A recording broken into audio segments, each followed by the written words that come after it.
So on Saturday, His Holiness the Dalai Lama left his palace compound to visit a local clinic in Dharamsala, where his government in exile has been seated since 1959.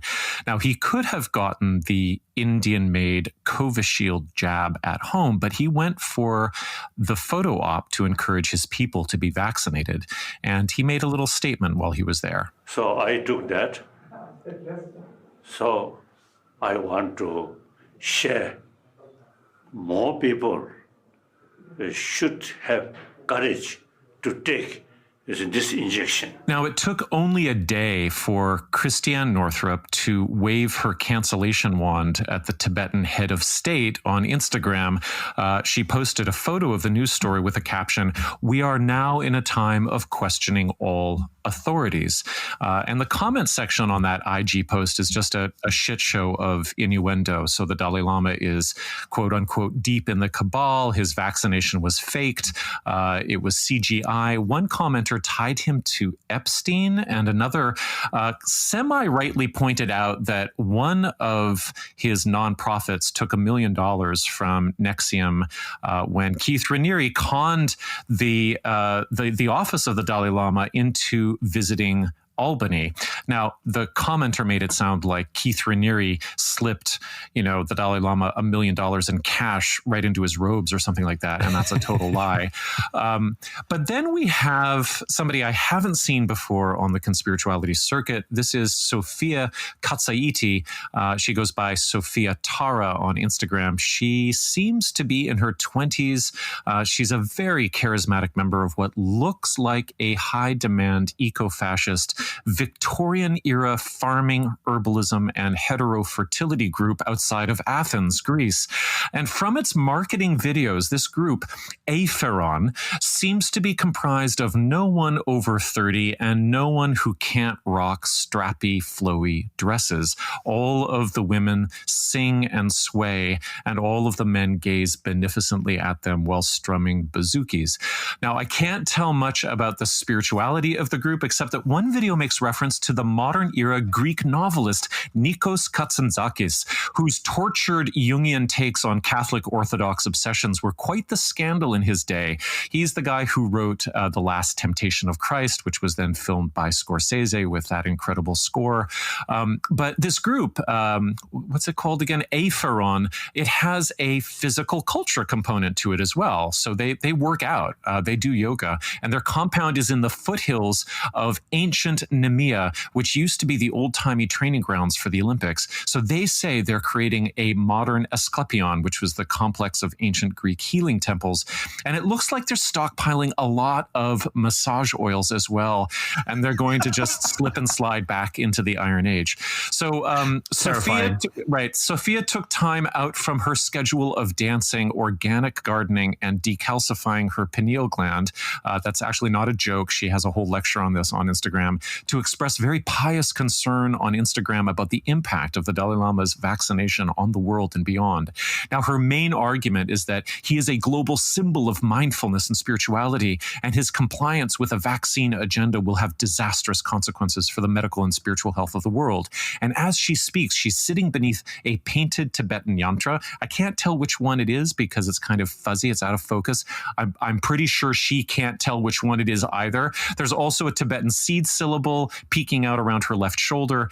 And despite her youth, she has totally nailed the middle-aged cult leader gaze. It's like unwavering, unblinking, right into the middle distance, slight Mona Lisa smile. Here she is with a little clip. But this involves the entire planet, both spiritual and non-spiritual, because he is a symbol. This affects every single human being directly or indirectly, as it's an attack upon the symbol and reflection of freedom within. Again, I say, regardless of whether he's been rotten for years, regardless of whether it's a clone or himself doing it, the symbol remains. So my ticker report ends with saying that these hot takes can just fuck right off. But Not before we look really carefully at what has happened here, because what we see with both Northrup and Katsaiti in real time is a kind of positive, stupid Orientalism sliding into negative, stupid Orientalism.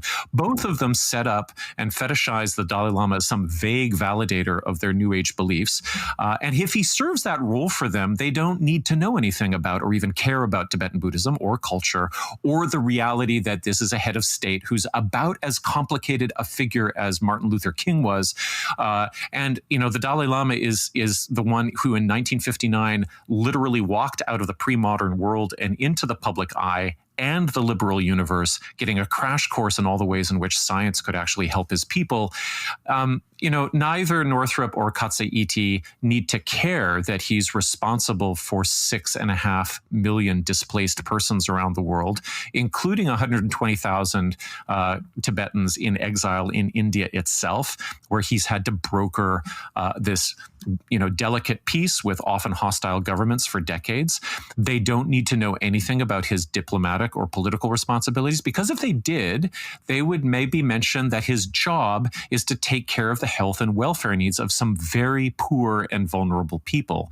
So, if you're an influencer and you don't know or care about any of that, sure, the Dalai Lama can be the Lama-spiration that sits on your coffee table. He can be your bowing and scraping Asian mascot for you to project all your alt health BS onto. And then you can flip your positive Orientalism into the Orientalism of implying that he's part of the evil Chinese cabal or that he's sold out. And all you will have done is spread stereotypes along with vaccine disinfo.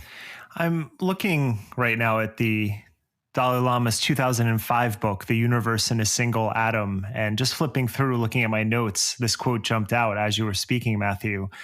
Much of what is soon going to be possible is less in the form of new breakthroughs or paradigms in science than in the development of new technological options combined with the financial calculations of business and the political and economic calculations of governments.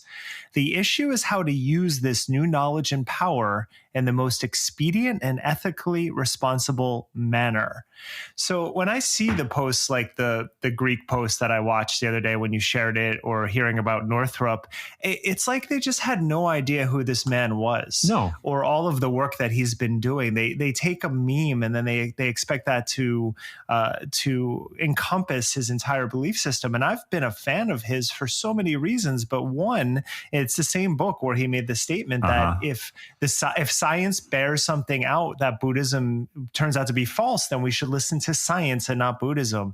So when I saw all the pushback on the Dalai Lama, I was just like, you just haven't been paying attention this whole time. And also the spirit of that quote, I believe, is that Buddhism should change in response to what new science reveals, right? He has this very progressive attitude for someone who, as Matthew says, just recently stepped out of the pre-modern world. Yeah, if you can, to think about what that transition was like is always stunning to me, because here's somebody who grew up doing line by line call and response meditation of medieval texts, or memorization of medieval texts as his foundational education, who learned and became proficient in rituals that date back to like the 13th or 12th centuries or something like that.